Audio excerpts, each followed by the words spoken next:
I remember bata pa lang ako, talagang ang pangarap ko sa buhay was to have a family, to be a mom, to be a wife. Talaga, not to be famous. And, kasi yan ang... If I could have it, along with that, it would be great.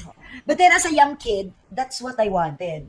So feeling ko parang yun ang binigyan ng Diyos siguro. Ang galing. Yeah, he honored your desire. I guess. I Because prayed it's for a good that. desire. Siguro nga. Yeah. I think it's a good desire, don't you think? Of course, raising family. Di ba? Parang, Oh. that was one of my, and even before I went back with Ariel, I actually prayed for that. Na, okay, if this is it, show me a sign. If it's not, Yeah. let's move on. Yeah. Eh, ang sign ko, hindi ko pala nakwento yun. Ang sign ko, si Mommy talking to me. Yun na yun. Eh, no? Yun na yung sign ko. Ay, shit, di ko pala. Ay, Si Lord na yun eh. si Lord na sumagot. Sinagot na niya ako, makinig na ako. Oo, tama. Tama na yung pride.